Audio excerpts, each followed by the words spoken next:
hi there, everybody. I didn't even see you guys come in. Come on. Sit around.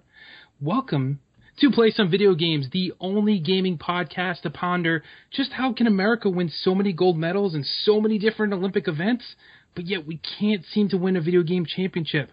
Come on, America, get your priorities straight. This week on the show, it is I, Kevin, your host, and with me is Jason. How we doing, Jason? Good. How about you? Not too shabby. Kyle is also here. How we doing, Kyle? Excellent. So happy to be here. Awesome. Happy to have you. And last, but certainly not the least, the man, the myth, the legend himself, Sir Donnie. How we doing this evening? Greetings, Koopalings. What's going on? All right. So, with that, let's jump into what everyone's been up to lately. Let's throw it to Jason first. What have you been up to, man? Oh, gaming-wise, nothing, really. I play a few online games here and there when I have time to kill, and really I've just been, watching the Olympics and hanging out, baking in the sauna of summer. Ooh, I hear that. It is very humid over here in the New England area. How's it over in your neck of the woods? Not good. It's not good. It'd be one thing if we get some rain. I don't remember the last time it rained. I have a zombie lawn because it's dead and I'm trying to bring it back to life. And I don't know. I'm ready for fall. Ready for football. I'm ready for apple cider and apple donuts and football and hockey and yeah. Heck yes, I am right there with you. So, not too much to report on the gaming front then? No, nothing that's worth sharing. I mean, I could say, I've played the same game that I've played for like the past 2 years, but that's no fun for anyone. Is that awesome knots or?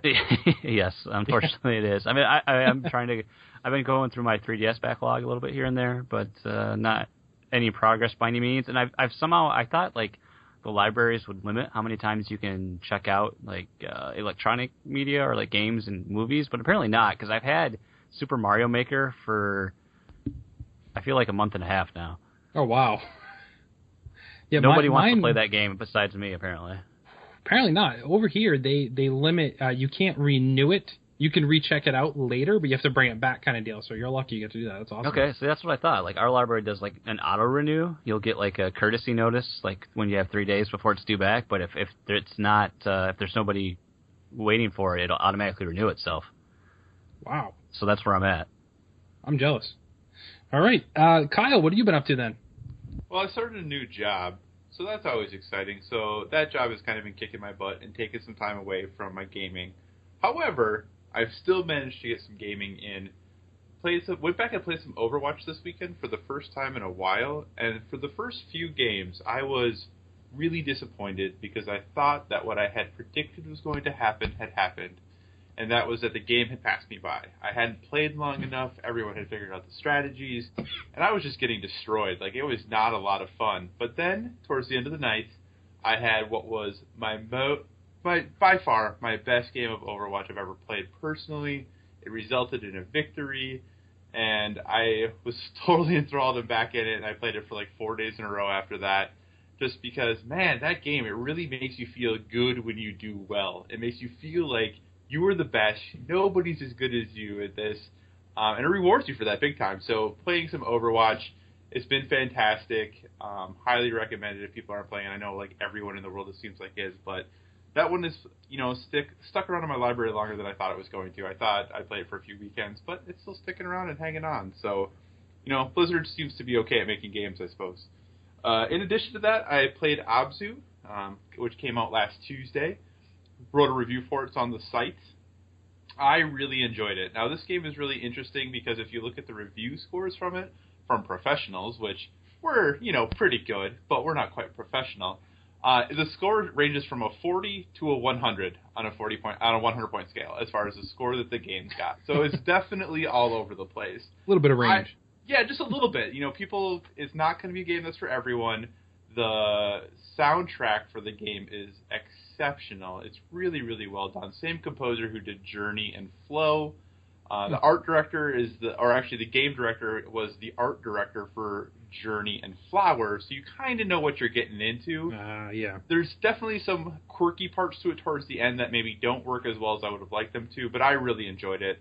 So if that's something that, if you think games can be art, this is definitely one of those games that shows why that might be a possibility. So I really encourage it if that's something you're into. And finally, the game that we've all been anxiously awaiting, or some of us have been anxiously awaiting, or people were anxiously awaiting and now again. Been playing some No Man's Sky. Seth has been streaming it like a madman for the site. Yeah, he has. Which is great. And, this game, I can't decide how I feel about it. If you read user reviews for it, people tend to be giving it a 0 or 1 or a 9 or a 10. So it's really, like, I'm not a huge Metacritic fan, but if you go to Metacritic, the reviews for it from the players are all over the place. And I think I'm really glad, I'm glad this game exists, because it's definitely doing something that maybe exists elsewhere, I don't know, but that I've never experienced before. Just the scale of the game makes you feel so alone. When I got off my first planet, I went to another planet that was right next to me, and then I kind of jumped off of that one. And when I was going into space, I was like flying around. I was like, whoa, what's this other thing over here? Not to realize then that was another planet that was easily 10 times, 20 times the size of the planet I had just been on.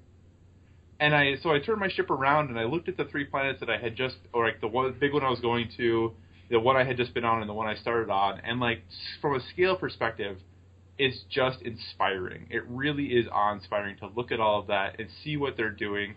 There's a definite gameplay loop to it. I know some people have commented about how there's nothing to do in the game. And that, I think, is completely untrue. There is specific things to do in the game, but if you don't like that, which you may not, I can see how this game probably doesn't offer much of anything for you. And to be honest, I don't know where I sit on it right now. The game is what I thought it would be for the most part. There's a little more survival aspect to it than I thought there might be. You have to regularly be recharging your suit and your first aid and making sure that your life support is working. So there's a lot of those aspects that I maybe didn't anticipate as much.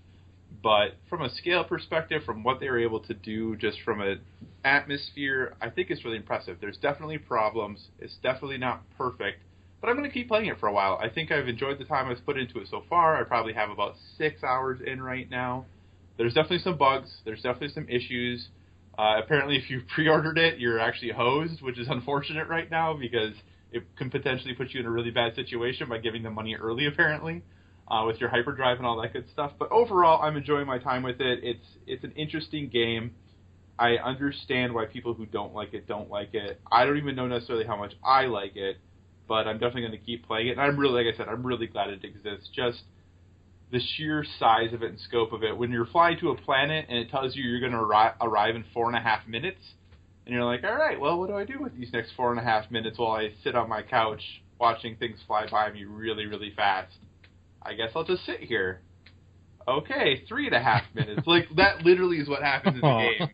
So you're like, and when it starts, when you first see it, it's like, you will arrive in 3 hours, but then you can obviously increase your speed and all that good stuff. But yeah, there are times where it's like, you will arrive in 5-6 minutes. You're like, all right. Or you'll see a place off in the distance when you're on a planet, and you're like, you will arrive in 26 minutes by foot. And you're like, oh my gosh. That's rough. So yeah, so there are definitely parts of it that aren't great, but overall, like I said, I think I'm liking it. I think I'm enjoying my time.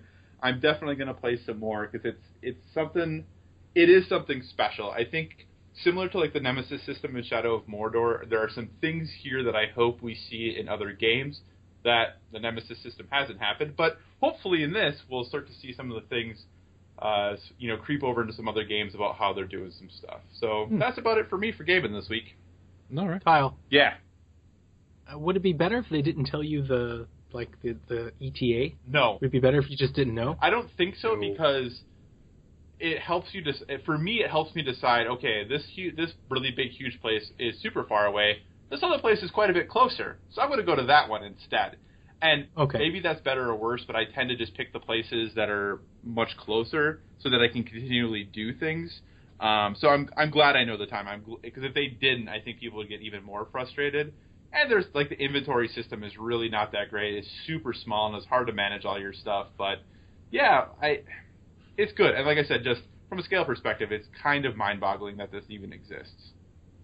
Yeah, it's true. I'll tell you, between, what you've been talking about and, offline, our discussions and stuff and what Seth's been putting up there, this went from a game that I had literally zero interest into to at least now something I'm like, this might be worth checking out. Not a $60 purchase for me.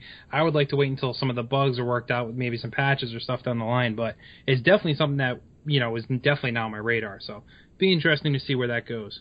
So then let's move on to Donnie. What have you been playing? What have you been up to? That. Well, I'm sick. Me and my son are sick. My son in particular, man, he really loves No Man's Sky, and he's been watching our new member of PlayStationVideoGames.com, Seth, and all of his Let's Plays. And my son is all about the game. I asked him. I said, so he watched like 45 minutes of Seth's first stream. And I said, so do you like the game? He said, yeah. I said, what's it about? He says, I don't know. And I'm like what have you been watching? He's like, I don't know. He's like, you fly around, you see some stuff. I saw an animal. He's like, it looks really fun. He's like, but what are you supposed to do? He's like, I don't know. So the exploration looks great, I guess. I'm right there with you on that, Kevin. From all of everything that I've seen about the game, it definitely has piqued my interest more than it, I had no intention of getting it all. And I still don't know if I'll get it. But I look forward to possibly getting it via PlayStation Plus or like really cheap, just to kind of check it out. I don't know if this is something I could dive into like a lot of people are, but it would be kind of fun just to fly around. If not, but like maybe just an hour or so. Like it'd be fun to have a demo of the game. On the home front, I've been sick and I've been off the last 2 days because I'm sick. I've been playing games and I played games last weekend, and I've focused really, really hard on Tokyo Mirage Sessions, and I hate to report I've hit a wall with that game.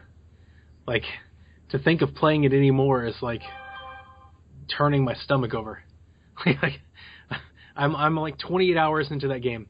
I've probably put 13 hours into it in the last 5 or 6 days, which is a lot for me. That's a lot of video gaming for me, and I typically don't do that much gaming. And I really like the game, but I think I'm halfway through it, and it just seems like it's such a time sink, and there's going to be so much of my time doing largely what I've already done, and I'm starting to get that JRPG feel, like, it's the grind.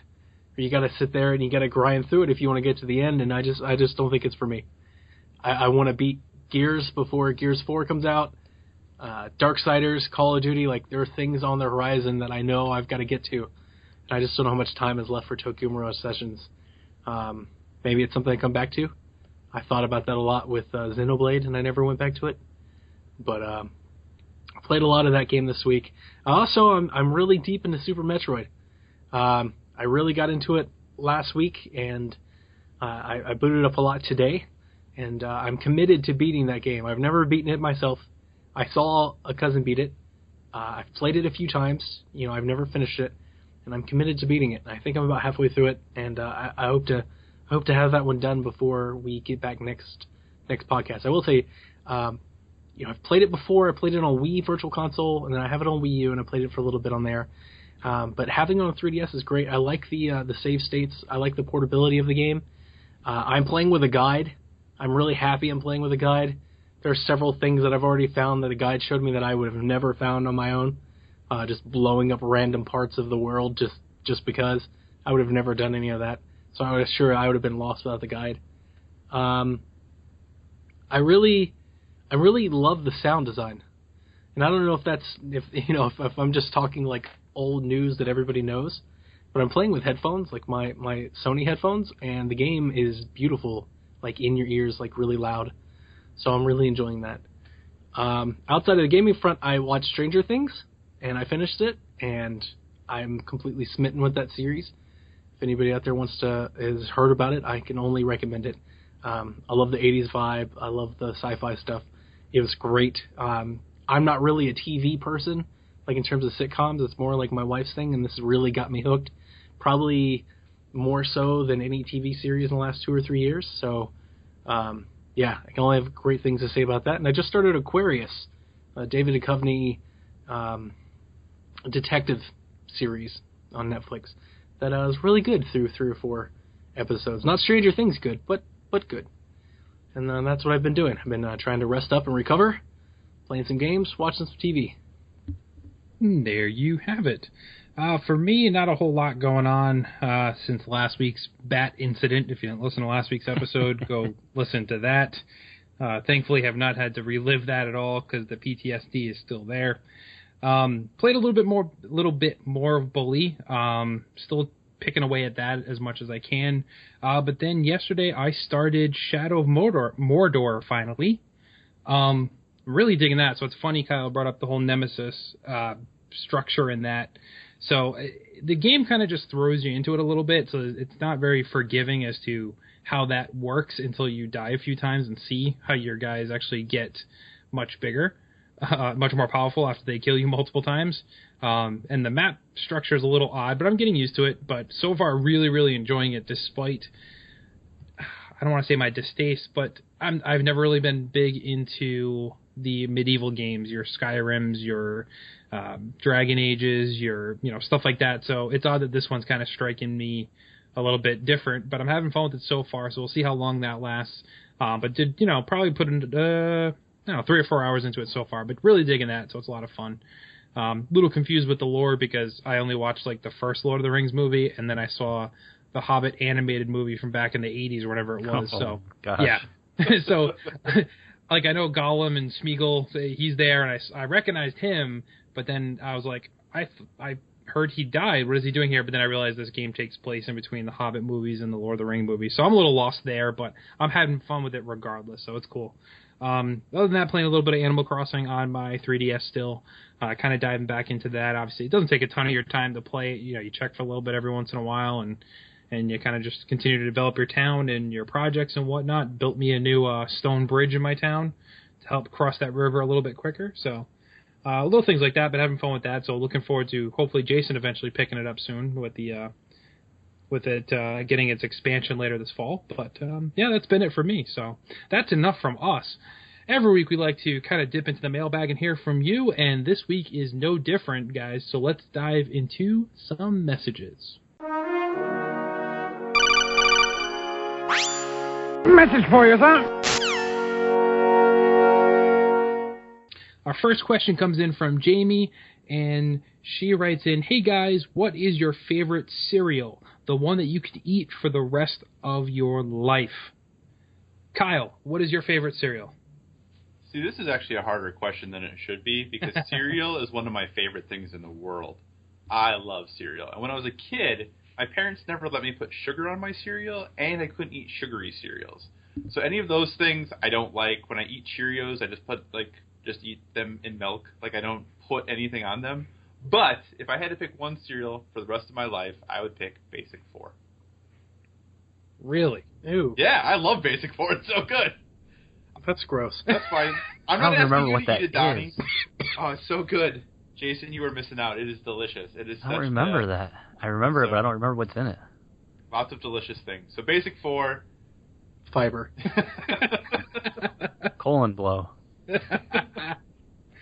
Oh, all right then. So, Donnie, since you were so disgusted by Kyle's pick, what is your pick for the cereal you could eat forever and ever and ever? It's funny. My wife's family did the exact same thing to her. She wasn't allowed to do any of that. My mother, on the other hand, was like, pick whatever you want. You can have whatever you like. I've had a lot of cereals. Most of them are great. The one that really jumps out at me when I heard the question was Golden Crisp. I can't even say it's my favorite, but it's the one my grandmother used to always serve me when I went to her house. And it is, like, really addictive because it is so sweet. You can just sit there and I could sit there and eat a lot of it. So that was the one that popped into my mind immediately, and so I'll go with Golden Crisp. There you go. Jason, how about you? Captain Crunch. Not the With or Crunch without? Berries. Oh. Standard Captain Crunch. I was don't know gonna ask why. that. I mean, I like the Crunch Berries. I like the Peanut Butter Crunch, but the original. With all its cut the roof of your mouth glory. None of those fake fruity balls to mess things up. Nobody likes fake fruity balls. Nope. There you go. For me, so I wrote down one answer earlier, and it was Cinnamon Toast Crunch. But as you guys were talking, one popped in my head, and I don't even know if they even still make it anymore, but there was Banana Nut Crunch. Oh, I remember that. I don't know if that's still around, but then that is my actual answer, because that just popped in my head now. I'm like, oh my god, I could eat that forever, if it still exists. If not, I will go with Cinnamon Toast Crunch. So, thank you for the question, Jamie. Seth, our new member, sent in a question. He wants to know what Olympic video game has been our favorite, and what underrepresented Olympic sport would make the best video game in our opinion. Jason, what's your take? I don't think I have a favorite Olympic video game. Ooh. That was my answer. I was like, has there ever been a good one? Like, everyone I've played, it's just been smash these buttons and hope you do something good. They say Rio is pretty good. Yeah, I'll default Sonic? to that because it's there. The Sonic and Mario at the Rio game, sure. What was the second part again? I'm sorry. So, what underrepresented Olympic sport do you think would make the best video game? So, if you were to make one, what Olympic sport would you do? I knew you were going with that. Curling all the way. You had to line up. You'd have all these bars going there crazy. Yep. You had to line up your speed and your accuracy, and then you'd have to smash a button to scrape the ice or sweep it. It'd be perfect. And think of the multiplayer capacity. Online matchups. Yeah. Oh, that'd be great. That would be interesting to see. Donnie, all right, so how about you? I know you said you may or may not have a favorite Olympic game. Yeah, I don't have a favorite. Okay. I really don't. I played some NES and Super NES Olympic games, and I just remember them being really bad. So I can't even pick them out. Again, like I said, Sonic versus Mario Rio is apparently pretty good. Usually got reviewed like within the 6 to 9 range. I've yet to play it. I am going to play it on 3DS because they've got golf on it. Apparently they ripped off the Mario Golf, resources and assets. And that's good enough for me because I've maxed out what I can get out of Mario Golf. So I'll get that game on the cheap just to play the golf mode. There you go. If there's one Olympic sport that I would like to see in a video game, probably be handball. Basketball and soccer, and we got games like that. So I'm ruling those out. Yeah. But the one that's not represented, probably handball. That'd be a lot of fun. I could see like handball, like multiplayer, kind of have like that Rocket League type feel to it. Yeah, that'd be pretty fun. Yeah, I'll tell you, that was on my short list. That's not the answer I'm going with, but that was on my short list. So it's funny you said that. So Kyle, how about you? Do you have a favorite Olympic game? And if you do, what is it? And if not, what Olympic sport would you like to see be made into a video game? So I was trying to think if I've ever even played an Olympic video game, and the only thing I can even remotely come to was track and field on the Nintendo. Well, actually, I think it would actually technically track and field too. But I don't remember playing any other game that is even remotely Olympic. So that's what I'm going to go with for my answer. Okay. Because I have nothing else to pick from. Yep. Outside of that, this was hard about what sport I would want, because badminton was up there for a while. Mm-hmm. I was thinking we're going to do some badminton, but I'm going to have to go with, when I was in high school, I raced cross-country skiing or Nordic skiing, depending on the part of the country you live in. And I would love to, so in the spirit of that, I would love to see biathlon again. Because you're going to have part of it being like racing and part of it being shooting, and that just seems like a good time, because who doesn't like to race things and shoot things? If you just add drinking into it, sounds like a weekend to me. But hey, no, that's a great answer. So for me, it's, I don't know if you can technically call this an Olympic game, but it is very much in the spirit of the Olympics, and this was an NES title, much like Kyle had, but it was called World Games. And in World Games, you had about 7 different countries represented. It was like Canada, France, Japan, U.S., I think Ireland. I forget what the all was. But what it had was, it had only a couple events. It had weightlifting, slalom skiing, log rolling, cliff diving, caber toss, bull riding, barrel jumping, and lastly, sumo wrestling. I don't recall it necessarily being a great game, but I remember playing it over and over and over again. Certain events, the caber toss I really liked, and cliff diving was fun too. So it's an odd one. You can find it on YouTube, but it's World Games on the original NES. It was also on like Apple computers and stuff like that too. So I think I'm so glad we have good video games now. What'd you say? What were you saying, Jason? I think I remember that. You might. If anybody would, I figured you'd be the only person that might remember. But if you look it up on YouTube, it might jog your memory. I had to look up the name of it, but I remembered the events that were, and I'm like, oh, this is the one. So, back in my day, we used to play weightlifting the video game. Hey, now, that was not as good probably as California games, though. I mean, yeah. Hacky sack, I was gonna say, California games. Does snowboarding count? Because I immediately thought of Brian White's snowboarding. You mean Shaun White? I just don't know if they were Olympic centric. Shaun White? Yeah. Sorry, Brian White. I mean, it is now, but it technically was. I don't think those games. It was during those games. I don't know. But for so a game that I'd like to see made. So I had to think a little bit about this one. I had badminton on my list too, so it's funny Kyle said that too. And like I said, handball's on my list. But I ultimately ended on cycling. But I would imagine it being done in a Forza-like style with like crazy atmospheres and weather effects, realistic tracks. Tour de France. Exactly. Something like that I think would be pretty awesome seeing it. I saw a little bit of the cycling in Rio, and that's kind of I was like, wow, this would make a really cool game. Did you see the dude crash? Oh, yeah. Oh, yeah. It's like NASCAR. You just wait for the crashes to happen. But could you imagine trying to market and sell a badminton game? It can only be in like a party pack where it's like you get these 30 games in one, like you'd see on the Wii all the time. They had those like a Wii Sports. Yeah, okay. Exactly. That'd be the only way. But so there you go, Seth. So another Olympic themed question. Robert asks us, in the spirit of the Olympic Games, much like Mario and Sonic have crossed over for the Olympic video games, what two franchises would we like to see cross over? Let's throw this one to Donnie first. Oh man, come on. Hey, you had time to prep. I don't want to hear it. I didn't prep for this question. Two franchises I'd like to see cross over. I'm trying to think of something Nintendo related, and nothing's jumping at me. I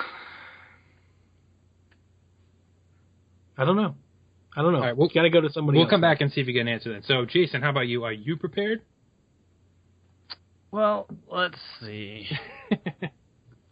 Franchise to cross over. Brawling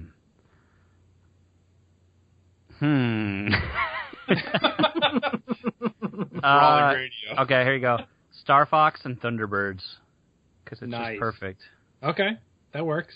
Kyle. I mean, it was based on Thunderbirds anyway, so why It not? kind of was, yeah. But you can mix the characters in. Kyle, do you have an answer prepared? If not, I can go. It's up to you. I'll let you go because, I want to hear what you have to say. Okay. AKA, I don't know what I'm doing. All right, so for me, I thought about this one a lot, actually, and I was trying to figure out the two that would match up. And, I mean, there's tons of easy throwaway ones. Like, a lot of people were like, oh, Zelda and Skyrim and stuff like that. Jack and Daxter and, what's the other one? Ratchet and Clank, stuff like that. I went with something a little bit different that I didn't see on anybody else's lists online, and that is Metroid and Mega Man. Two classic side-scrolling franchises. I'm talking Metroid, not Metroid Prime. That's a really good one. I like that. Yeah, and Samus has her own abilities that she gains throughout the thing. Mega Man has his abilities he gains throughout the thing. Cross those two over. Sure, the story would have to be something weird like Dr. Wily and Mother Brain or Ridley cohorting together, but I think those two would work together and wouldn't require a ton of overhauling as far as gameplay. So that's my answer. So Kyle or Donnie, you guys have anything in mind yet? So I actually thought a lot about this, and I actually got caught in a rut because I fell into something that I was like, oh, this would be really bad but good but bad. And then I couldn't think of anything else, so I'm just going to stick with it. Being the Sony guy, I would love to see Uncharted crossed with Bloodborne.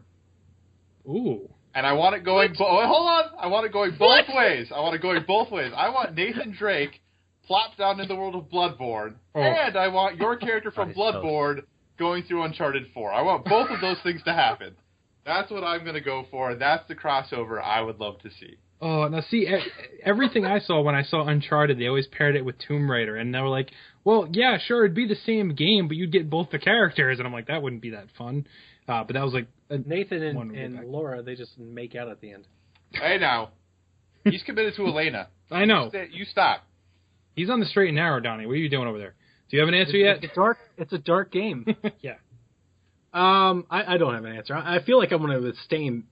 Typically because I'm a Nintendo fan, a lot of my franchises have already crossed over. I've got Link and Mario, and I've got Animal Crossing and Mario Kart and Smash, and I've got all that kind of stuff. Right, I have Donnie's real answer then, so here we go. And you'll agree with me, Donnie, after I say this. So, yes, we've had Mario and Sonic and Smash Brothers. And yes, we've had Mario and Sonic in the Olympic Games. But what Donnie wants is a 3D, like Super Mario Sunshine, a Super Mario 64 style game featuring Mario and Sonic together. No, I mean, we'll come back to this later in the podcast. Okay. I was going to say the Hot Shots characters in Mario Golf, like just do an ultimate golf game. That I'd be down for. I mean, Zelda and Fable seems like an easy one to throw out there, but that'd probably be a crap game. I was thinking like maybe even like a Resistance, like Call of Duty thing. I could get down for something like that. But I mean, I've never really thought like, man, this would be so much better if I had these other characters in there. So, Yeah. Okay. Sorry. That's all right. Sorry. All right, 2 more questions. So this one's an easy one. Our buddy Nathan from PSVG asked, what retailer do we prefer to purchase physical games from and why? So where do you buy your actual games from and why? Donnie, you go first. You buy them Amazon when you click through the PlaySomeVideoGames.com link. That's what you do. Because we earn like a nickel on every dollar purchase. So that's it. That's the only answer. Nobody else needs to speak. Like, that's it. You know, I think you're right. I'm just going to go with that. All right. So, Commander Zavala, I believe that's how you pronounce that, on Twitter asked us if we could get any game remastered up to 1080p, 60 frames per second, you know, the whole 9, but keep the same exact story. What game would we want? I'll go first this time to give you guys some time to think if you didn't plan this one out already. So for me, I'm going to cheat. I have 2 because I couldn't pick just one, and one is Eternal Darkness from GameCube. I would love to see that redone with modern graphics and gameplay style. And then Chibi Robo from GameCube, because I have not had an actual Chibi Robo game since the GameCube. You got Ziplash. That's not the same. It was okay. It was fun to play, but it was not the same game at all. And that's kind of what I want, is to be able to play Chibi Robo again. And now that it's only on GameCube and the Wii U doesn't play GameCubes, I still have my Wii, but it's very hard to play that game. So I want that redone. But those are my picks. Jason, how about you? Resident Evil 2. That's probably still my favorite Resident Evil game of all. Well, Resident Evil 4 ranks up there, but I still like 2 the most. You got the whole, it's like, oh, there's 2 discs and there's different stories on each disc. Oh my gosh! And did they not remaster that one? Well, they are, but it's not like a good remaster. No. Last I heard, the rumors were it's not like a full. Gotcha. Like a full. It's not all the stops have not been pulled out. Essentially, no. And I think it still has tank controls even. So. Yep, it does. From what I saw. And I want it to be good, not like that. So I don't know. Leon was a really cool character, and that's his first appearance. And I loved the whole setting inside of Raccoon City still, and meeting up with Claire and that whole stuff. It was sweet. It was a cool game. It was very cool game. Donnie, how about you? Now that I'm playing Super Metroid, I'd love to see that thing redone in big fashion. The other one I was thinking about would be Ocarina of Time. We have the 3DS version, but that's not really a remaster as much as like a cleaned up version of the 64. That's true. It'd be very interesting to see that game redone with like big cities and like more NPC characters and actually like fill the world out a bit. Maybe new dialogue and stuff like that, because that's a classic game. And then just cut Navi saying, "Hey, listen, out of it." No, I love Navi. Stop. I agree with you, Kevin. I know Jason agrees with me too. So three against one, Donnie. So Kyle, what would be your pick for a remaster if you could pick anything? There's actually a lot that I would want to see have happen, but to just pick one, I'll probably go with Xenogears from the original PlayStation. That was a nice little RPG from Square. It was a lot of fun, but just seeing those huge mechs redone and giving that game a nice, really good overhaul would be much appreciated. It was a great game, and I would love to play it again. It actually was remastered. It's called Xenoblade Chronicles X. It's on Wii U. Again, on a system that I can play it on, we're going to go with Xenogears. Oh, poor Wii U. I'll allow it. So that wraps up the mailbag. So just a reminder, everybody, you can send us your questions either at Facebook, on facebook.com/playsomevideogames, or Twitter @_PSVG, or podcast @playsomevideogames.com. Send them in. As you can see, we'll answer anything from remaster questions to what's our favorite cereal. We don't really care. So that wraps up the mailbag. It's time to move on to the main topic of this evening. And in the spirit of Suicide Squad coming out, the tagline, if you've watched any TV in the last 2 months, you can't get away from this movie, is Worst Heroes Ever. So what we want to do is discuss some of our worst games we've played so far this generation. So your PS4, your Wii U, your Xbox One, your 3DS, and your PC within that time frames. So we've done a handful of top 5 categories, so instead we're flipping the script and talking about some of the crappy games we've run into lately. So, to kick it off with their first worst game, let's go to Kyle. I appreciate that you didn't put Vita on the list because there's no bad games on it. So no, I forgot about Vita. No, it's okay. There's no bad games. No bad games, so that's great. So this was hard because I had to pick games I've actually played. I couldn't, and so all listeners know, we had to pick games we've played. We couldn't just be like, Tony Hawk was really bad, I hear. So I don't play many bad games, so this was challenging. But the first game I'm going to put out, I did enjoy. It was fine. It definitely was disappointing, though, based on the lineage of where the game came from, and that was Thief. Yep, the game didn't look that good. It played okay. The story was fine. But I think the thing that was most frustrating about it for me was just the way the environments were constructed, and they would send you from point to point, but you'd have like 4 loading screens in between each mission. So you'd have to start here, run to this door and sit and wait while it loaded the next part of the city, and then run to the next door and sit and wait while it loaded the next part of the city, and then do that one more time, and then you would get to the starting point of your next mission. And it was just really frustrating. The game could have been so good, and I think, unfortunately for a lot of people, they looked at it and were like, wow, this is a really bad Dishonored, which in some ways it was. It was just a not as good Dishonored. But just because of the lineage of that game and where it came from and what it meant, I was really bummed by Thief. Did any of you guys play it at all? Nope. No, the reviews were so bad I just stayed away from it. So I thought it reviewed actually pretty well, no? Pretty mediocre. It was very, very middling. Most people said, hey, there's some good ideas here, but nothing was executed very well, unfortunately. So that was one of my bigger disappointments this generation so far, has been Thief. And there you go. So speaking of disappointments, Donnie, no, I'm just kidding. Donnie, what is first on your worst? This one upsets me, and it's Beyond Eyes on Xbox One, PC. I don't know if it made it to other things. I believe it's console exclusive. I played it on Xbox One. This was a time when me and my wife were regularly playing games together. So we beat Journey together and we did Gone Home together. And for those of you who have listened to the podcast so far, you would know that Beyond Eyes was something right down my alley. Big watercolor visual art style, lots of bright different kinds of colors. When it was shown at E3, I was hooked, line, and sinkered into this game. Bought it, pre-ordered it, got ready to play it. Was so excited when it finally came. Sat down and played through it the night it came out. And it's really boring.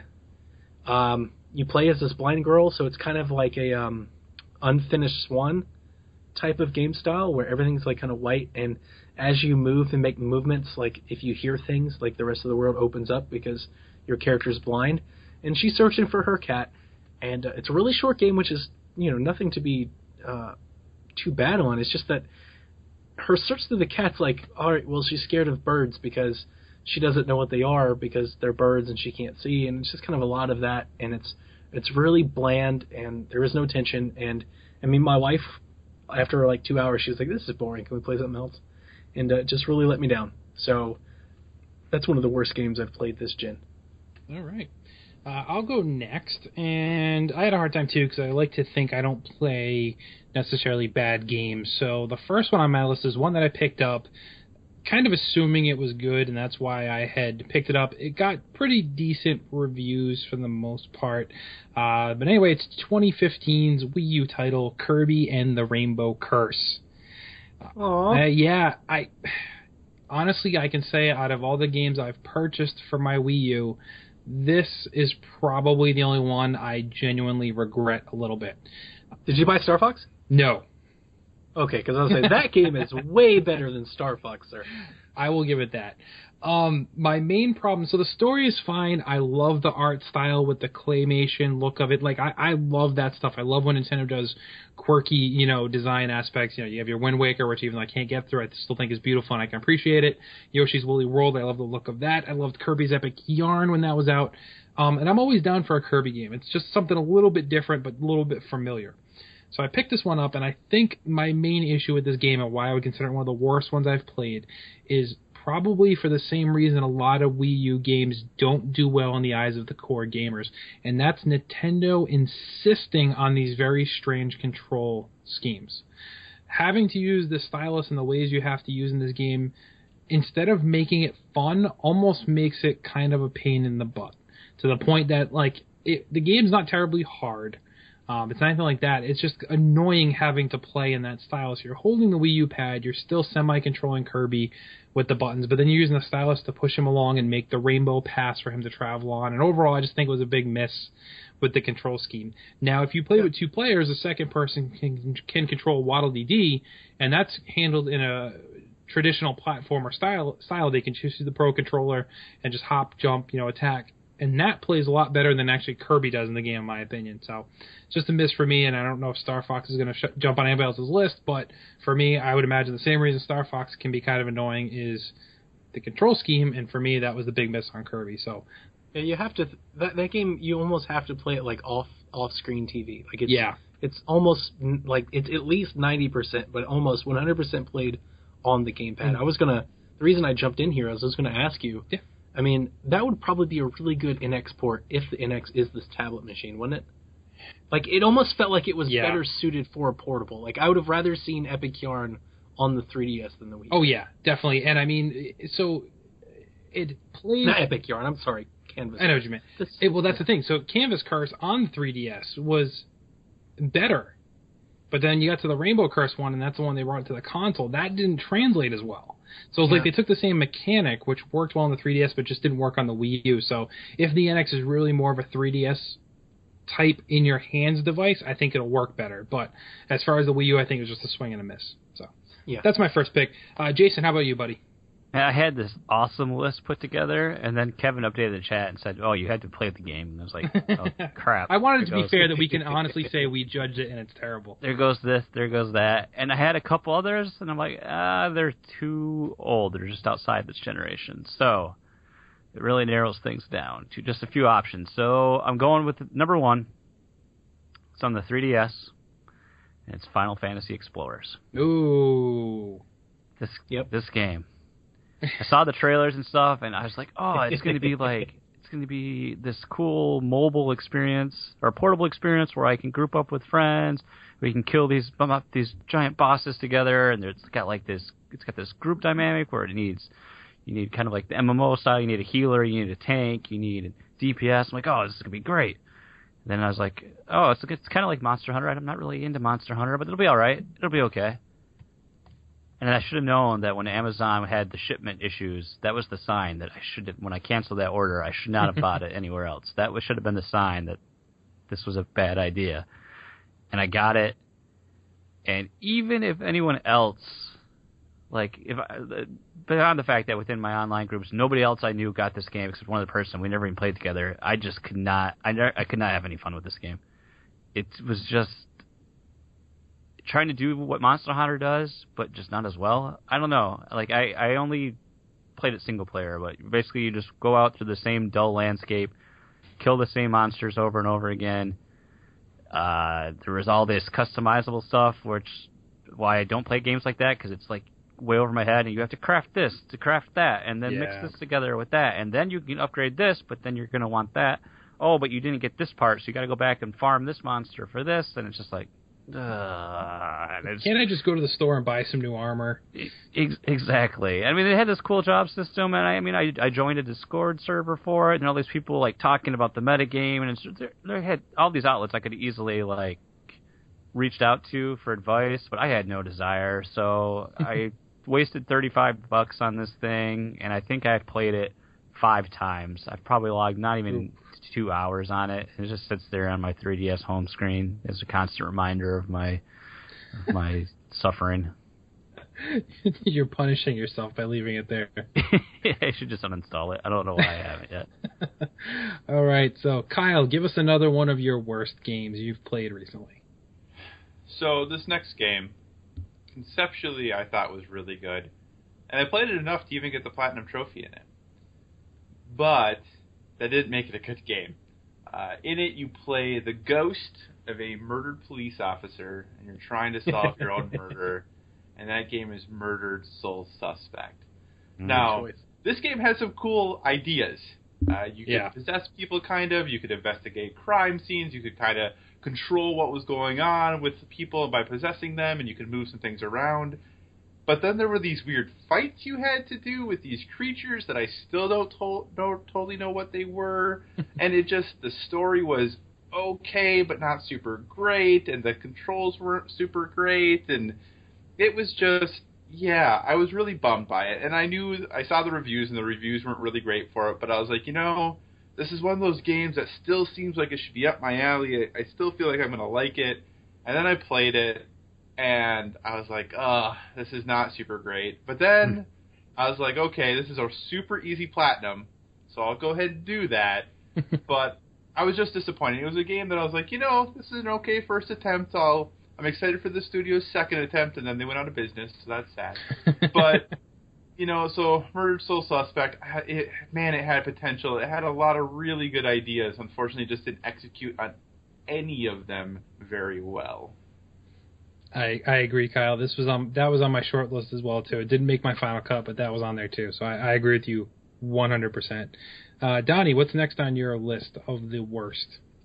Rory McIlroy's PGA Tour. EA Sports dud of a golf game. It came out last year. They said it was going to be a biannual release. Here's hoping the next iteration is better than the first. So after the scandal and everything, EA drops Tiger off the face of their franchise. They turn to Rory McIlroy, which most people don't know who he is. And they released this golf game, and they showed it at E3, and they showed all these Battlefield assets, like a battleship cruiser in it, and all these. They're like, it's going to be an arcade golf game, and everybody's like, amazing! Yeah, that turned out to just be a course. It's just a course, one of very few courses in the game. The game actually had, I think, like a third of the courses Tiger Woods PGA 13 had on Wii and Xbox 360. Wow. It only had like 10 licensed golfers, and then your create avatar thing. The customize, the avatar creator system had like 12 presets, so you could pick one of 12 heads and like one of 5 skin colors. It's just very bare bones. The big thing that they kept propping up, if you have fun, if you're somebody that likes this game, the thing that I would expect you to be yelling in your car right now is, but it let you play however you wanted. Yes, it did, but with a catch. So you could use the 3-click style golf mechanic, but you couldn't use any spin on the ball. Or you could do the harder swing stick mechanic, and you could spin the ball, or you could do like the incredibly hard thing. And it was just a mess. Because they let you pick and choose whatever control style you wanted to play, but with all these different limitations, there was no real online play. The modes were very bland. Bingo, Bango, Bongo was gone. It was basically stroke play and match play. Even the Unreal Engine 4 or Frostbite Engine, whatever, the game didn't look great. The character models were terrible. The courses looked good, but not like PlayStation 4, Xbox, like Forza good. They just kind of looked, better than before, but they weren't breathtaking or anything like that. And it was just very disappointing. I've never enjoyed the gameplay in the EA Sports Golf franchises as much as I have the Mario Golf and Hot Shots franchises, because it's not as good. There's not as much game to it. Everything is kind of pre-structured, and it's been that way really since like Tiger Woods 12. The earlier Tiger Woods games are better. But this was just a disaster, just a dumpster fire of a game. Crazy let me down. I'm so glad I had EA Access, because I got to try it out for my subscription for $30 a year. Saved me from buying that game. So there you have it. So next up on my list is a game that I've kept secret that I've been playing, had played really, but didn't really dig it, so it ended up on my worst pile. And that is Tokyo Mirage Sessions #. No, I'm just kidding. I have not played it. I just want to have Donnie freak out. How dare you, sir? It's a good game. It's a good game. So next on my list actually is something else on a Nintendo console. This one was for the 3DS. And let's see. Tomodachi Life is the kind of game that's hard to explain. I think even calling it a game is kind of wrong. It's like if you took The Sims with your Mii avatar and smashed it with a Tamagotchi until it bled and just talked in a strange robotic voice. That's Tomodachi Life. So Miitomo. Miitomo is actually better, believe it or not. My kids love that game. In my mind. So luckily I didn't buy this one. This is one I rented, but I did play for like the entire rental period. It wasn't something I only played a few times. So I did sink some hours into this. And Nintendo is typically a company that relies on sequels for its franchises, Mario Kart, your Zeldas, your, Metroids, and stuff like that. But it's also a developer that's known for doing some quirky things. So I'm a big fan of WarioWare games and stuff like that. So I can handle Nintendo being weird. And this just, I don't know. It was so weird because you brought your Mii's over and you can create your own Mii's and stuff like that. But you had little control over really what they did after that. You kind of had some preset parameters to come up with their personality. You feed them food, they'd either like it or not like it and tell you. And then the rest of the game just didn't make any sense. Random Mii's would all of a sudden fall in love and can have kids as weird as it was. And there'd be weird, concerts where they'd serenade each other. The game made no sense. And it was just kind of like a cookie cutter where like, okay, you put hours in. As long as you're playing it, you'll unlock this next thing without having to really achieve or win or... I don't know. It's very odd because there's no end game, which, once again, I'm okay with because I'm a fan of Animal Crossing, which technically has no end game. And in my mind, that's so much more of a sim-style game. So when this was first advertised, I thought, well, this is going to be a very similar thing, but with your Mii's instead of the Animal Crossing characters. Like, so this could be really cool. And it wasn't anything like that. So I think that's where they missed the mark on this one, whereas it could have been a really cool game where your Mii characters were used in an Animal Crossing type environment, but instead it was this weird kind of Tamagotchi thing where you're just keeping these characters alive by hopping in, feeding them every day. If you buy them some clothes, it'll make them happy. You can give them presents like some scented candles for their house and weird random stuff like that. It just, I don't know, it just didn't make any sense. It was like, I would have loved to have been a fly on the wall during that board meeting where somebody was actually like, hey, I got this idea for a game. And everybody was like, yes, let's do this. So it just, I don't know, it made no sense to me. So that made my worst list for sure. But I don't even know if I can count the game. Yeah, go ahead. Yeah, not to discourage you. I understand what you didn't like about it, and I actually understand why you didn't like it. But just to offer a different perspective, I bought this game for my daughter when she was like 6, and she played it for 2 years, like almost nonstop. Like she put more hours into that game than I put into any game that I have on 3DS. And then she graduated to Animal Crossing and gave it to my son. And my son, he doesn't play it as much as her, but he still boots it up probably once a month or so. And then I think he's ready to graduate to Animal Crossing. So I get what you're saying. Having played Animal Crossing and everything, it's a very dummied down version of it. Yeah. But I often do think that maybe that game was marketed towards, developed for younger people. That's true. My kids started, their first gaming experiences were like Cooking Mama, but they started with Animal Crossing as one of the first games they played. So you're right, using that as a gateway to it probably would have been better. But yeah, for me, just the way they marketed it made it sound like it was going to be more like that. You'd have more control, more freedom, which you really don't have. So I agree with you. In that aspect, I could see it working, but it's not really what they kind of marketed it towards, I think, and that's kind of where it missed the mark for me, at least. So Jason, why don't you wrap it all up for us and give us your final worst pick of the evening? Man, I could easily take something from Steam because it never saw the light of day, but Lucas and I toyed around with something for Flexibles once, but we'd call it it was like the Flexipose 15 or the free-to-play 15, and we'd basically pick a random game from the Steam free-to-play list and play and record 15 minutes of gameplay with it. And there's a lot of hot trash that you can imagine being in a free-to-play section on Steam, but I'll take the almost the easier route and say Star Fox Zero. Yeah. Oh, Star Fox Zero, because it wouldn't be right without mentioning it. A game I still haven't really put much time into. I haven't even taken Star Fox Guard out of its shrink wrap yet. It's such a weird catch-22 with me on that game because I love it so much because it's another Star Fox game, but how horribly designed the control scheme is for me to execute just doesn't.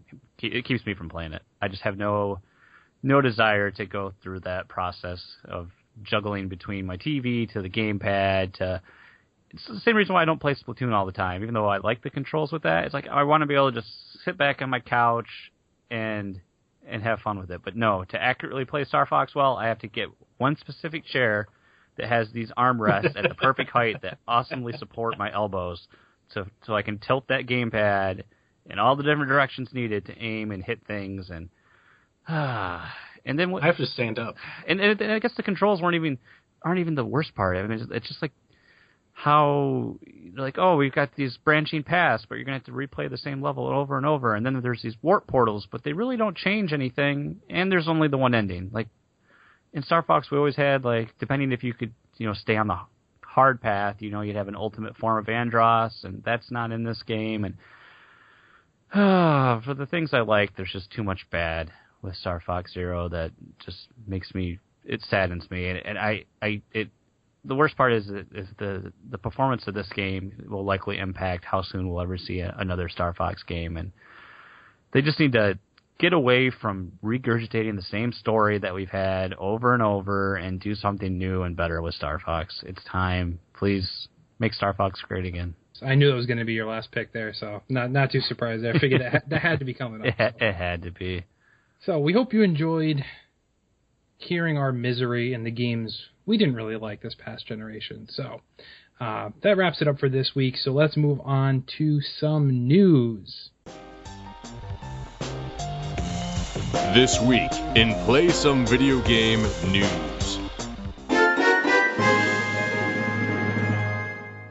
And Donnie, why don't you hit us up with the first news article of this evening, sir? I'm very excited to announce that Rime got a publisher and is coming out in 2017. This is a game that was shown at Sony E3 2014. It looks like a Wind Waker-esque kind of indie title. I was really excited about it. There was a fallout, I guess, with Sony and the developer Tequila Works probably 7-9 months ago. And the game was dropped, and it was thought that it was going to be gone and lost forever. But no, they found a publisher, and they're going to be bringing it out next year. It looks like it's still going to be supported on PlayStation 4, but it's also going to go to PC and Xbox One. And I'm really excited about it. The trailer hooked me. So it could be a terrible game. All signs point to it being a dumpster fire. But the trailer hooked me, and I'm still interested as long as they keep that art style and the story that they showed. All about the dumpster fires tonight, Donnie. I was going to say, rumor has it for that game that what they showed in the trailer, they just could not do on a game scale. So I'll be super interested to see. I hope the game is great. Like I said. Yeah, no, I agree. It's probably going to be a dumpster fire, but until I'm proven wrong, that trailer had me, and I'm excited. No, I agree. That trailer is great. It's super good. That's a good trailer. All right, and Kyle, since you're already talking, man, what do you got for news? So, sounds like in September, the PlayStation 4 Neo will... I guess I can't really say officially revealed in the sense that Andrew House has already confirmed it exists, but is going to be revealed likely at an event that Sony's doing, I think, September 7th in New York.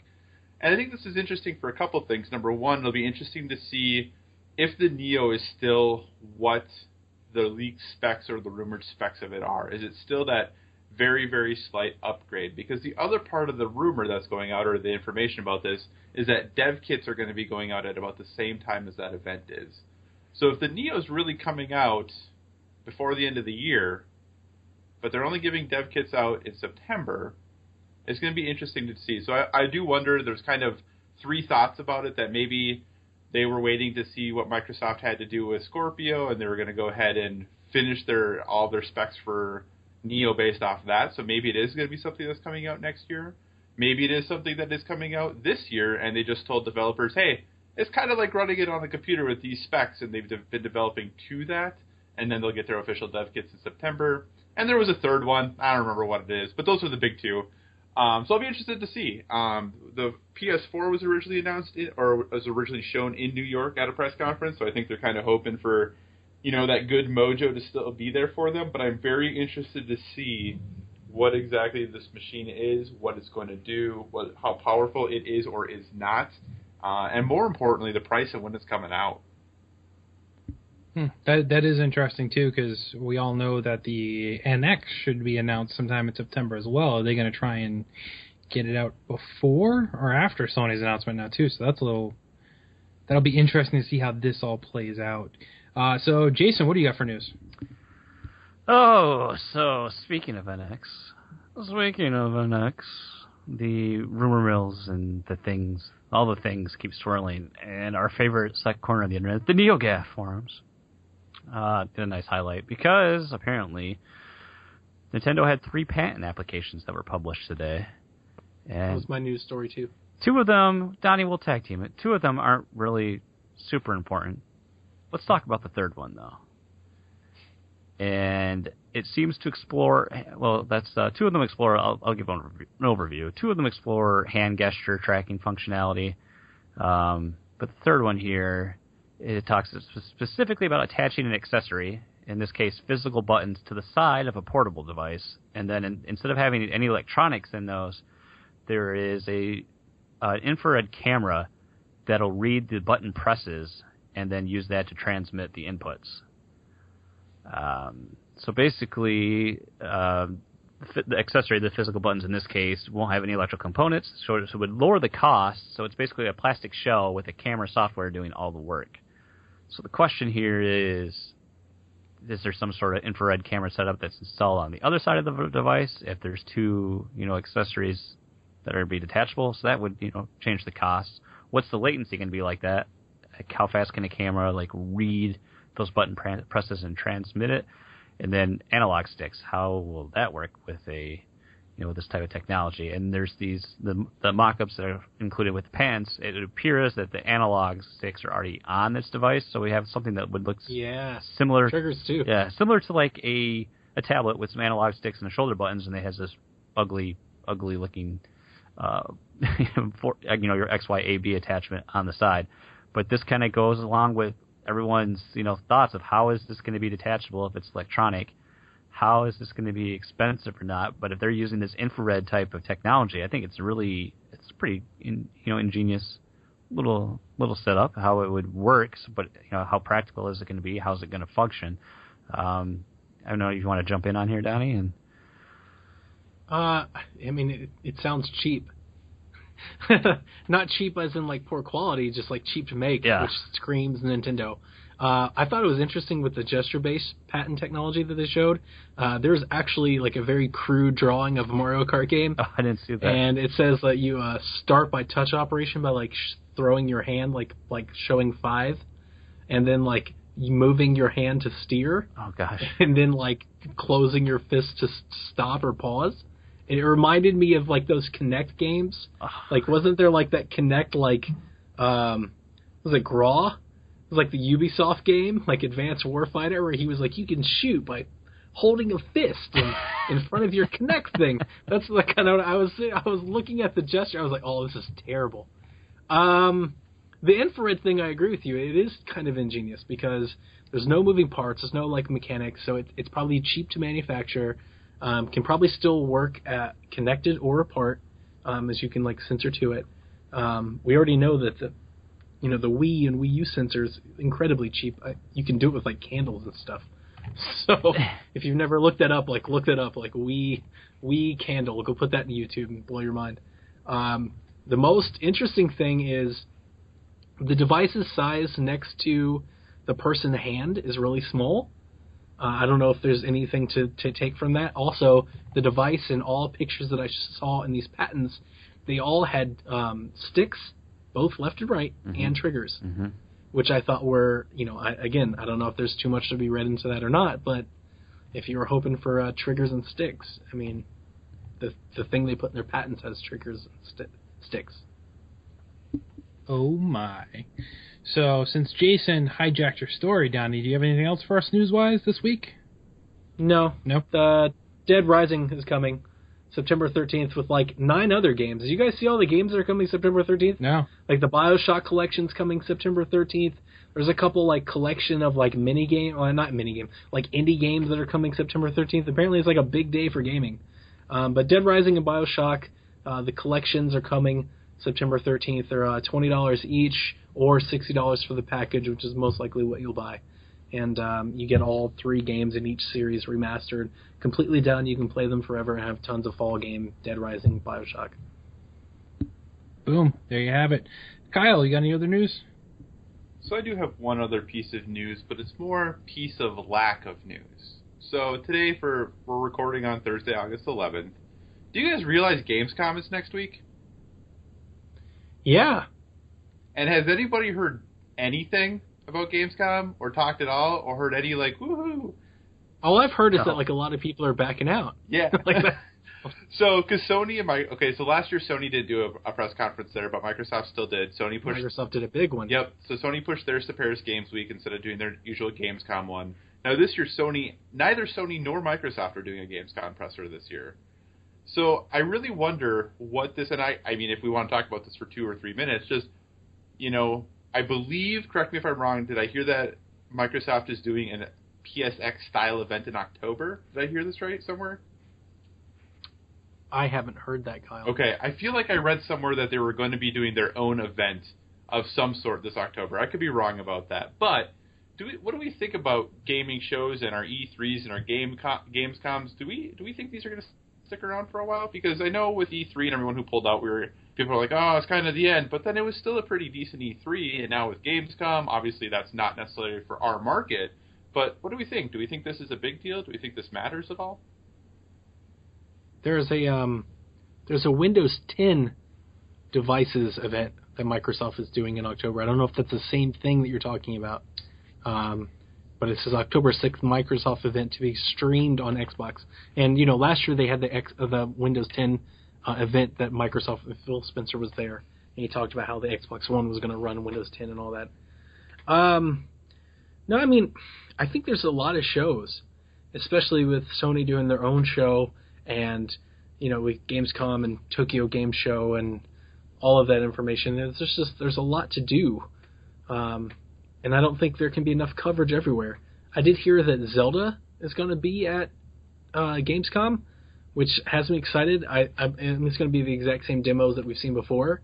But still, that's exciting news. Yeah, I mean, I don't know if it seems like more and more companies are pulling out of them, and there are so many different ones now, too, where I almost feel like I want it to go back to, just E3. And here's your one shot, because no company has enough stuff, per se, to bring something new to each one of these shows. So I would love for it to just go back to one show, and then if the big three want to have their own individual show, like online, like the Sony Experience or Nintendo Treehouse, stuff like that, I like those. But as far as, showing the same stuff or spreading it out, or, just these saying, all the stuff keeps dropping out, these different people drop out, I want to see the big spectacle again. I'd like to see that as opposed to all these little mini ones where nothing new is really brought over. So that's just me. Jason, any thoughts on that? I feel like I've never known anything about Gamescom. Honestly. Like in years past or now or present or forever. So, I don't know. I will watch for all the things. All of the things. All right. All of the things. All right. So we will wrap up the news then with Jason. Give us the last bit of huge, mind-blowing news you no doubt have queued up for us. Oh, geez. No pressure. I know it was on the website, but I don't think it's been talked about. We got some new Nintendo Selects, so I'll just point you to the site to read about that. What did I have here? It's not super news, but I think it's kind of interesting. So most of the outlets, at least that, gosh, I hate always focusing on Nintendo here, but most of the outlets talked about this when it happened, I think, last week, but it was kind of a big deal that we had all these years of Nintendo Power were put up on archive.org for you to browse through and look through. And I went on there and was looking through a few issues just because it was, nostalgia. I didn't ever, subscribe to Nintendo Power, but I had a lot of issues. And that lasted about a week because it's gone. It's all gone now. It's been pulled down and removed. I'm not sure if it was like a copyright thing from Nintendo, but I think what it stemmed from is whoever did put it up onto archive.org didn't have the authorization to do so. So I think that's what created the problem. And it's kind of funny because also in the same time period we had this awesome fan project, a sequel to Super Metroid that was released and then immediately shut down by Nintendo as well. So Nintendo is the honey badger. Don't F with them. Well, I mean, they've got intellectual property that they want to protect. The hot take this week is for everyone to go, this is stupid, Nintendo's dumb. Nope. They're so disconnected from their fans. They should let everybody do everything with their franchises. If somebody totally did their own remake of Halo, Xbox would strike it too. Exactly. If somebody was like, here's our fan-made Uncharted game, and we're just going to rip off all the intellectual property that Sony has invested into, they take it down too. I mean, I know it sucks because we all want everything to be open, and I get that Nintendo Power is a magazine that is no longer in service and you can't get them and all of that, but still, it's not yours. It's not yours to promote, and it's not yours to publicly distribute. It belongs to somebody else, and that's just how the internet works. And, every time I want to play Rock Band on YouTube, and I can't. Because every time me and my daughter rock out to Blue Oyster Cult, I get hit with a copyright notice. I don't hear anybody yelling at YouTube. There's no, public outcry about YouTube and their copyright claims. But for some odd reason, every time Nintendo does something like this, they get bent over the barrel, and it's not fair. And you can call me a fanboy, and that's fine. I am a fanboy, but it is not fair. Because in this instance, they do exactly what everybody else does.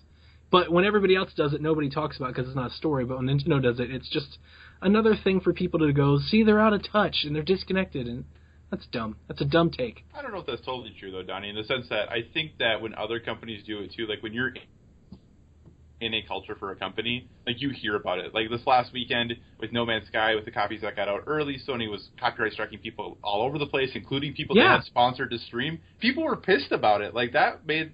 Hey, the thing that I heard, I'm sorry to interrupt you, but the thing that I heard, especially on IGN and GameStop, where they were like, yeah, it sucks that people got early releases, I would totally copyright strike claim them. I understand the YouTubers were upset, but all of the critical reaction was, well, Sony's supposed to do that. That's exactly what they're supposed to do. I didn't hear anybody going, Sony's disconnected from their fans because they're copyrighting, this game that went out early. I didn't hear any of that. Where did you hear that at? Well, and I guess I should say, from a critical standpoint, I guess I don't listen to enough Nintendo news from a critical standpoint, but from a fan standpoint, from looking at comments on PlayStation Blog and things like that, people were really that's what I'm sorry, you're absolutely right. Yeah, from the fan perspective, yes, you're always going to get that, and I will correct myself, Kyle. I'm sorry. You're absolutely right. From the people, nobody wants to see copyright claims because everybody wants to share and be friendly with each other, and that makes sense. However, from the business perspective, that can't happen. Sony is supposed to copyright those. I wouldn't be upset for Sony doing that. People that are breaking Street Date, it's an embargo, and, there is somebody out there, like me or Kevin, that watch streams of that game.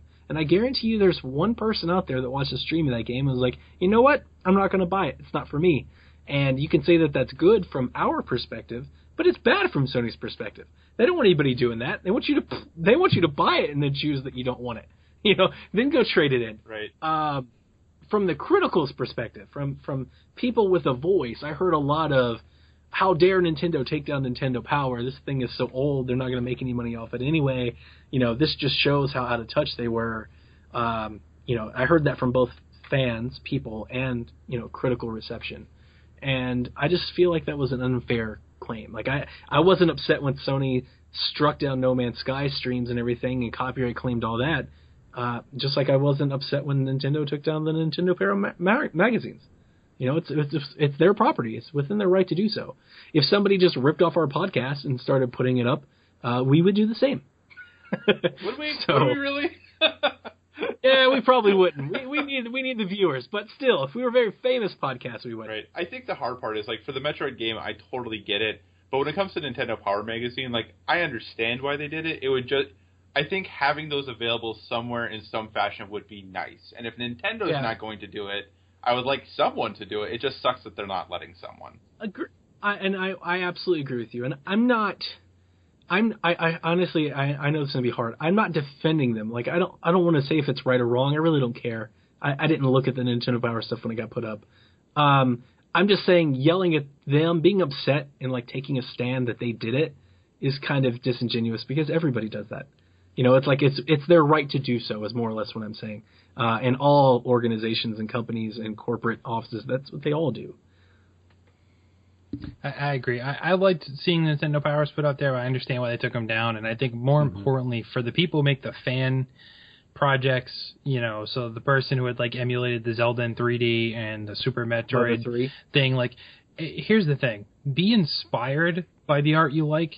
Don't make an exact copy of it.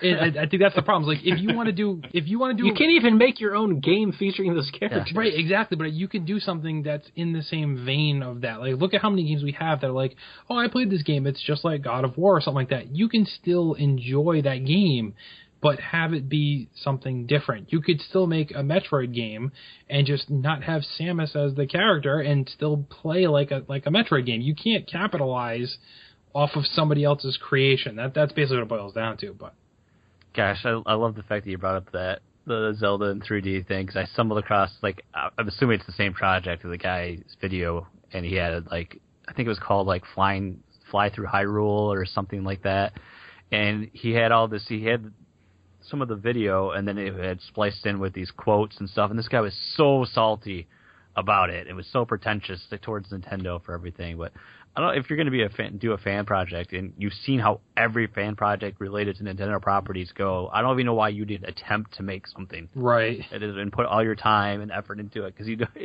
if you ever do get it done, it's just going to get the plug pulled instantly. No one's ever going to see it. So yeah, I think people just want to be the next Mega Ran. Granted, that was making music and not making a game, but, he sampled some Capcom stuff without asking, and then Capcom was like, hey, this is really cool. Let's work together. And I think that's just kind of what everybody wants to happen. Yeah.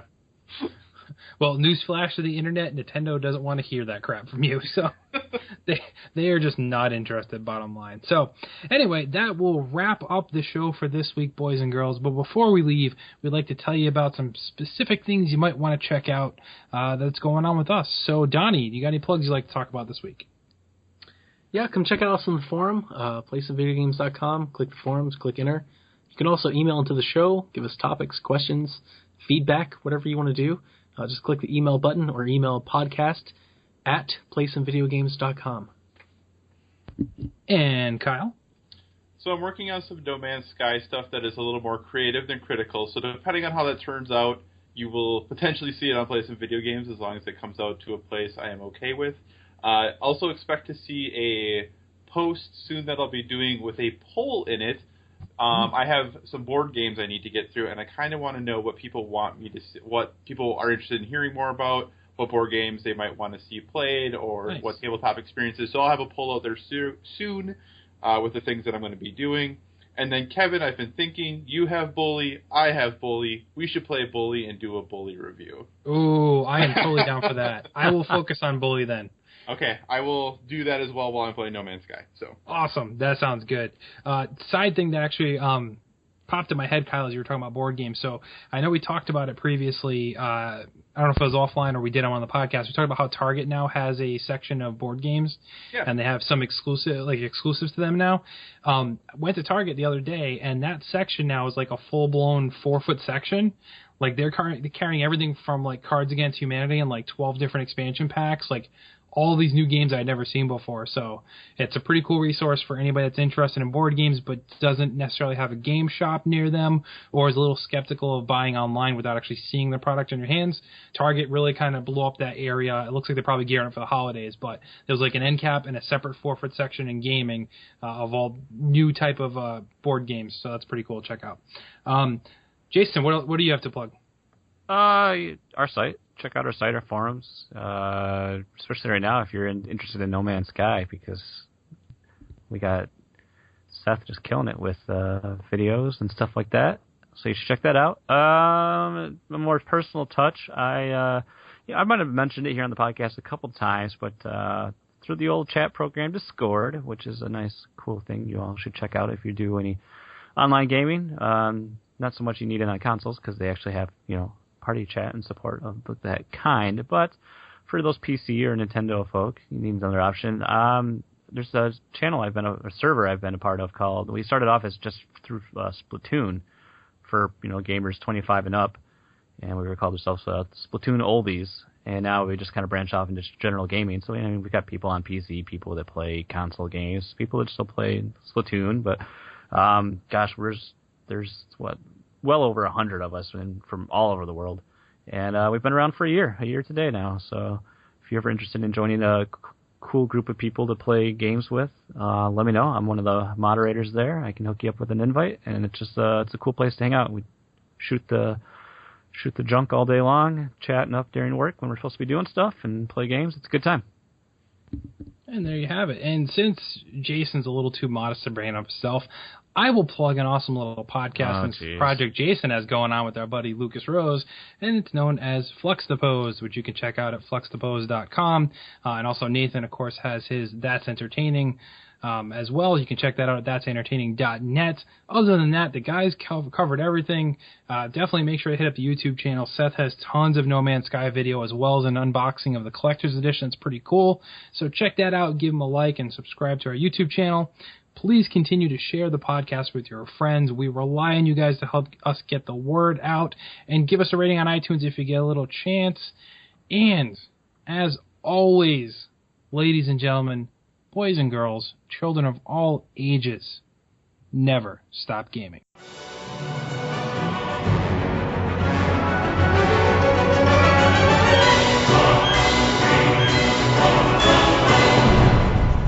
Thank you for listening to Play Some Video Games, the official podcast.